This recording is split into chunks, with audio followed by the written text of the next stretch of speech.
Telangana medical director doctor Srinivasa Rao రాజీనామా చేయాలని doctor Kalyan Naik demand చేశారు. హైదరాబాద్ ఉస్మానియా యూనివర్సిటీ ప్రధాన ద్వారం వద్ద డాక్టర్ కళ్యాణ్ నాయక్ ఆధ్వర్యంలో శ్రీనివాసరావు దిష్టిబొమ్మను దహనం చేశారు.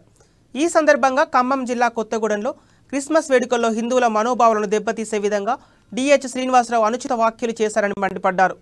యేసుక్రీస్తు వల్లనే కరోనా పోయిందని వ్యాఖ్యలు చేయడం సరైన పద్ధతి కాదన్నారు. హిందువులకు డిహెచ్ వెంటనే క్షమాపణ చెప్పాలని డిమాండ్ చేశారు.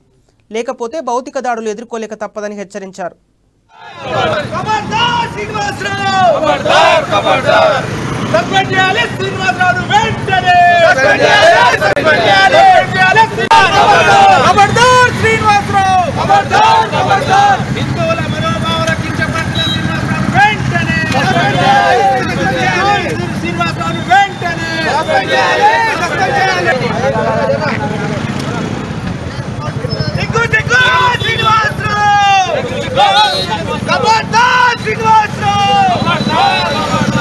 నిరుద్యోగ JAC chairman OU JAC doctor Gadila Srinivasarao నిన్న యేసుక్రీస్తు సంబరాల్లో కొత్తగూడెంలో కరోనా మహమ్మారి యేసుక్రీస్తు వల్లనే పోయింది.